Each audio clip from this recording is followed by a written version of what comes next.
ओम श्री वैष्णवी नमः। बृहस्पति देव की जय। आज की इस वीडियो में आप सभी सुनेंगे बृहस्पतिवार यानी कि गुरुवार व्रत की कथा। आप सभी श्रोतागण इस व्रत कथा को प्रेम पूर्वक और श्रद्धा भाव से सुनिए। आप सभी की मनोकामनाएं भगवान बृहस्पति देव अवश्य ही पूर्ण करेंगे। अगर आज की ये कथा आपको पसंद आए तो प्लीज़ वीडियो को लाइक शेयर करें।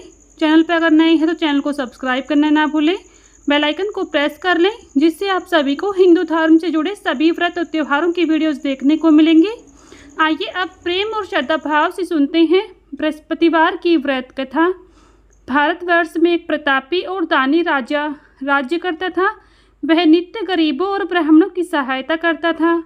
यह बात उसकी रानी को अच्छी नहीं लगती थी। वह ना ही गरीबों को दान देती और न ही भगवान का पूजन करती थी और राजा को भी दान देने से मना किया करती थी। एक दिन राजा शिकार खेलने वन को गए हुए थे तो रानी महल में अकेली थी। उसी समय बृहस्पति देव साधु वेश में राजा के महल में भिक्षा के लिए गए और भिक्षा मांगी। रानी ने भिक्षा देने से इनकार किया और कहा कि हे साधु महाराज, मैं तो दान पुण्य से तंग आ गई हूँ। मेरे पति सारा धन लुटाते रहते हैं। मेरी इच्छा है कि हमारा धन नष्ट हो जाए, फिर ना रहेगा बांस और ना बजेगी बांसुरी। साधु ने कहा, देवी तुम तो बड़ी विचित्र हो। धन और संतान तो सभी चाहते हैं, पुत्र और लक्ष्मी तो पापी के घर भी होने चाहिए। यदि तुम्हारे पास अधिक धन है तो भूखों को भोजन दो, प्यासों के लिए प्याऊ बनवाओ, मुसाफिरों के लिए धर्मशालाएं खुलवाओ। जो निर्धन अपनी कुंवारी कन्याओं का विवाह नहीं करा सकते उनका विवाह करा दो। ऐसे और कई काम हैं जिन्हें करने से तुम्हारा यश लोक परलोक में फैलेगा। परंतु रानी पर उपदेश का कोई प्रभाव न पड़ा। वह बोली, महाराज आप मुझे कुछ न समझाएं। मैं ऐसा धन नहीं चाहती हूँ जो हर जगह बांटती फिरूं। साधु ने उत्तर दिया, यदि तुम्हारी ऐसी इच्छा है तथास्तु। तुम ऐसा करना कि बृहस्पतिवार को घर लीपकर पीली मिट्टी से अपना सिर धोकर स्नान करना, भट्टी चढ़ाकर कपड़े धोना। ऐसा करने से आपका सारा धन नष्ट हो जाएगा। इतना कहकर वह साधु महाराज अंतर्ध्यान हो गए। साधु के अनुसार कई बातों को पूरा करते हुए रानी को केवल 3 बृहस्पतिवार ही बीते थे कि उसकी समस्त धन संपत्ति नष्ट हो गई। भोजन के लिए राजा का परिवार तरसने लगा। तब एक दिन राजा ने रानी से बोला कि हे रानी, तुम यहीं रहो, मैं दूसरे देश को जाता हूँ, क्योंकि यहाँ पर सभी लोग मुझे जानते हैं, इसलिए मैं कोई छोटा कार्य नहीं कर सकता। ऐसा कहकर राजा प्रदेश चला गया। वहाँ वह जंगल से लकड़ी काट कर लाता और शहर में बेचता। इस तरह वह अपना जीवन व्यतीत करने लगा। इधर राजा के प्रदेश जाते ही रानी और दासी भी दुखी रहने लगी। एक बार जब रानी और दासी को 7 दिन तक बिना भोजन के रहना पड़ा तो रानी ने अपनी दासी से कहा, हे दासी, पासी के नगर में मेरी बहन रहती है, वह बड़ी धनवान है।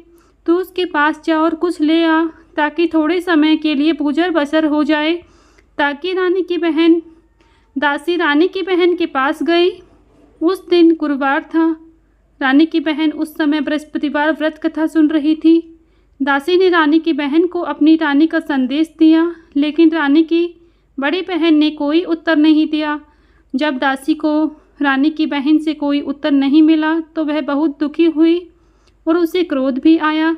दासी ने वापस जाकर रानी को सारी बात बताई। सुनकर रानी ने अपने भाग्य को कोसा। उधर रानी की बहन ने सोचा कि मेरी बहन की दासी आई थी, परंतु मैं उससे नहीं बोली, इससे वह बहुत दुखी हुई होगी।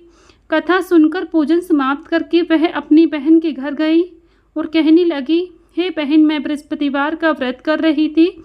तुम्हारी दासी मेरे घर आई थी, परंतु जब तक कथा होती है तब तक ना ही उठते हैं और ना ही बोलते हैं, इसलिए मैं नहीं बोली। कहो दासी क्यों आई थी? रानी बोली, बहन तुमसे क्या छिपाऊं, हमारे घर में खाने तक को अनाज नहीं था। ऐसा कहते कहते रानी की आंखें भर आई। उसने दासी समेत पिछले 7 दिनों से भूखे रहने तक की बात अपनी बहन को विस्तार पूर्वक सुना दी। रानी की बहन बोली, देखो बहन, बृहस्पतिवार भगवान ऐसे ही हैं, सबकी मनोकामनाओं को पूर्ण करते हैं। देखो शायद तुम्हारे घर में अनाज रखा होगा। पहले तो रानी को विश्वास नहीं हुआ, पर बहन के आग्रह करने पर उसने दासी को अंदर भेजा तो उसे सचमुच अनाज से भरा एक घड़ा मिला। यह देखकर दासी को बड़ी हैरानी हुई। दासी रानी से कहने लगी, हे रानी, जब हमको भोजन नहीं मिलता तो हम व्रत ही तो करते थे, इसलिए क्यों ना इनसे व्रत और कथा की विधि पूछ ली जाए ताकि हम भी व्रत कर सकें। तब रानी ने अपनी बहन से बृहस्पतिवार व्रत के बारे में पूछा।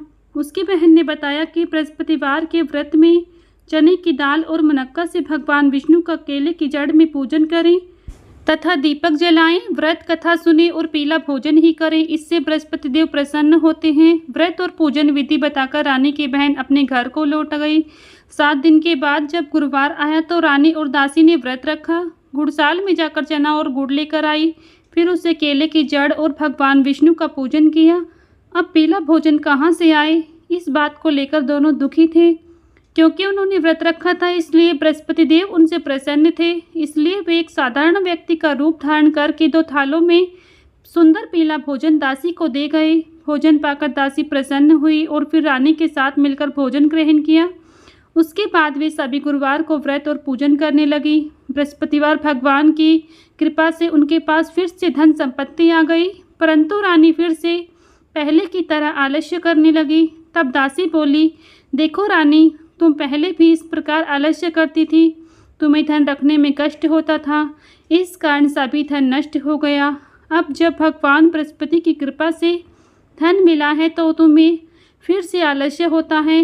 रानी को समझाते हुए दासी कहती है कि बड़ी मुसीबतों के बाद हमने यह धन पाया है, इसलिए हमें दान पुण्य करना चाहिए, भूखे मनुष्य को भोजन कराना चाहिए, धन को शुभ कार्यों में खर्च करना चाहिए, जिससे तुम्हारे कुल का यश बढ़ेगा, स्वर्ग की प्राप्ति होगी, पितृ प्रसन्न होंगे। दासी की बात मानकर रानी अपना धन शुभ कार्यों में खर्च करने लगी, जिससे पूरे नगर में उसका यश फैलने लगा। उधर एक दिन राजा दुखी होकर जंगल में एक पेड़ के नीचे आसन जमा कर बैठ गया। वह अपनी दशा को याद करके व्याकुल होने लगा। बृहस्पतिवार का दिन था। एकाएक उसने देखा कि निर्जन वन में एक साधु प्रकट हुए। वह साधु वेश में स्वयं बृहस्पति देवता थे। लकड़हारे के सामने आकर बोले, हे लकड़हारे, इस सुनसान जंगल में तू चिंता मगन क्यों बैठा है? लकड़हारे ने दोनों हाथ जोड़कर प्रणाम किया और उत्तर दिया कि महात्मा जी, आप सब कुछ जानते हैं, मैं क्या कहूँ। यह कहकर रोने लगा और साधु को अपनी आत्मकथा सुनाई। महात्मा जी ने कहा, तुम्हारे स्त्री ने बृहस्पति के दिन बृहस्पति भगवान का निरादर किया है, जिसके कारण रुष्ट होकर उन्होंने तुम्हारी यह दशा कर दी है। अब तुम चिंता मत करो, मेरे कहने पर चलो तो तुम्हारे सभी कष्ट दूर हो जाएंगे और भगवान पहले की भांति अधिक धन संपत्ति देंगे। तुम बृहस्पतिवार के दिन कथा किया करो। 2 पैसे के चने मुनक्का लाकर उसका प्रसाद बनाओ। शुद्ध जल से लोटे में शक्कर मिलाकर अमृत तैयार करो। कथा के पश्चात अपने सारे परिवार और सुनने वाले प्रेमियों में अमृत व प्रसाद बांटकर आप भी ग्रहण करो। ऐसा करने से भगवान तुम्हारी सब मनोकामनाएं पूर्ण करेंगे। साधु के ऐसे वचन सुनकर लकड़हारा बोला, हे प्रभु, मुझे लकड़ी बेचकर इतना पैसा नहीं मिलता है जिससे भोजन के उपरांत कुछ बचा सकूं। मैंने रात्रि में अपनी स्त्री को व्याकुल देखा। मेरे पास कुछ भी ऐसा नहीं है जिससे मैं उसकी खबर मंगा सकूं। साधु ने कहा, हे लकड़हारे, तुम किसी बात की चिंता मत करो। बृहस्पति के दिन तुम रोजाना की तरह लकड़ियां लेकर शहर को जाओ। तुमको रोज से दुगना धन प्राप्त होगा, जिससे तुम भली भांति भोजन कर लोगे तथा बृहस्पति देव की पूजा का सामान भी आ जाएगा। इतना कहकर साधु अंतर्ध्यान हो गए। धीरे धीरे समय व्यतीत होने पर फिर वही बृहस्पतिवार का दिन आया। लकड़हारा जंगल से लकड़ी काटकर किसी शहर में बेचने गया। उसे उस दिन और दिन से अधिक पैसा मिला। राजा ने चना और गुड़ आदि लाकर गुरुवार का व्रत किया। उस दिन से उसके सभी क्लेश दूर हो गए। परंतु जब गुरुवार का दूसरा व्रत आया तो वह बृहस्पतिवार का व्रत करना भूल गया। इस कारण बृहस्पति भगवान नाराज हो गए। उस दिन उस नगर के राजा ने विशाल यज्ञ का आयोजन किया था। शहर में यह घोषणा कराई दी कि कोई भी मनुष्य अपने घर भोजन न बनावे, न ही आग जलावे। समस्त जनता मेरे भोजन करने आवे। इस आज्ञा को जो न मानेगा उसे फांसी की सजा दी जाएगी। इस तरह की घोषणा संपूर्ण नगर में करवा दी गई। राजा की आज्ञा अनुसार शहर के सभी लोग भोजन करने गए, लेकिन लकड़हारा कुछ देर से पहुंचा, इसलिए राजा उसको अपने साथ घर ले गए। ले जाकर भोजन करा रहे थे तो रानी की दृष्टि उस खूंटी पर पड़ी जिस पर उसका हार लटका हुआ था। वह वहां पर दिखाई नहीं दिया। रानी ने निश्चय किया कि मेरा हार इसी मनुष्य ने चुरा लिया है। उसी समय सिपाहियों को बुलाकर उसको कारागार में डाल दिया।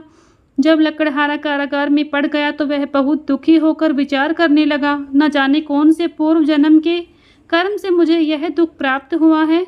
और उसी साधु को याद करके रोने लगा जो जंगल में मिला था। उसी समय तत्काल बृहस्पति देव साधु के रूप में प्रकट हुए।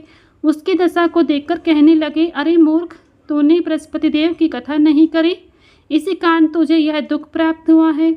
अब चिंता मत कर, बृहस्पतिवार के दिन कारागार के दरवाजे पर 4 पैसे पड़े मिलेंगे, उनसे तो बृहस्पति देव की पूजा करना, तेरे सभी कष्ट दूर हो जाएंगे। बृहस्पतिवार के दिन उसे 4 पैसे मिले। लकड़हारे ने कथा कही। उसी रात्रि को बृहस्पति देव ने उस नगर के राजा को स्वप्न में कहा, हे राजा, तुमने जिस आदमी को कारागार में बंद कर रखा है वह निर्दोष है, वह राजा है, उसे छोड़ देना। रानी का हार उसी खूंटी पर लटका है, अगर तू ऐसा नहीं करेगा तो मैं तेरे सभी राज्य को नष्ट कर दूंगा। इस तरह के सपने को देखकर राजा प्रातःकाल उठा, खूंटी पर हार देखकर लकड़हारे को बुलाकर क्षमा मांगी। लकड़हारे को योग्य सुंदर वस्त्र आभूषण देकर विदा कर दिया। बृहस्पतिवार की आज्ञा अनुसार लकड़हारा अपने नगर को चल दिया। राजा जब अपने नगर के निकट पहुंचा तो उसे बड़ा आश्चर्य हुआ। नगर में पहले से अधिक बाग, तालाब, कुएं आदि धर्मशालाएं, मंदिर बन गए थे। राजा ने पूछा, यह सब किसका है? तब नगर के लोगों ने कहा कि यह सब रानी और बांदी के हैं। तो राजा को आश्चर्य हुआ और गुस्सा भी आया। जब रानी ने यह खबर सुनी कि राजा आ रहे हैं तो उन्होंने बांदी से कहा कि हे दासी, देख राजा हमको कितनी बुरी हालत में छोड़ गए थे, हमारी ऐसी हालत देखकर वह लौट न जाए, इसलिए तो दरवाजे पर खड़ी हो जा। आज्ञा अनुसार दासी दरवाजे पर खड़ी हो गई। राजा आए तो उन्हें अपने साथ ले लाई। तब राजा ने क्रोध करके अपनी रानी से पूछा कि यह धन तुम्हें कैसे प्राप्त हुआ? तब उन्होंने कहा कि हमें यह सब धन भगवान बृहस्पति देव के व्रत के प्रभाव से प्राप्त हुआ है। इस प्रकार राजा ने सुना तो वह भी भगवान बृहस्पति देव का पूजन और व्रत करने लगा। दोनों राजा और रानी सुखपूर्वक जीवन व्यतीत करने लगे। जिस प्रकार भगवान बृहस्पति देव ने राजा और रानी की सभी मनोकामनाओं को पूर्ण किया, सभी दुखों को दूर किया, उसी प्रकार से भगवान बृहस्पति देव सभी के दुखों को दूर करते हैं और मनोकामनाओं को पूर्ण करते हैं। प्रेम से बोलिए भगवान बृहस्पति देव की जय। यहीं पर बृहस्पतिवार की व्रत कथा संपन्न होती है। अगर आप सभी को हमारी ये व्रत कथा पसंद आई है तो प्लीज़ वीडियो को लाइक शेयर करें। चैनल पर अगर नए हैं तो चैनल को सब्सक्राइब करना ना भूलें, बेल आइकन को प्रेस कर लें, जिससे आप सभी को हिंदू धर्म से जुड़े सभी व्रत त्योहारों की वीडियोस देखने को मिलेंगी। मिलती हूँ नेक्स्ट वीडियो में, तब तक के लिए सभी को राधे राधे, जय श्री कृष्णा।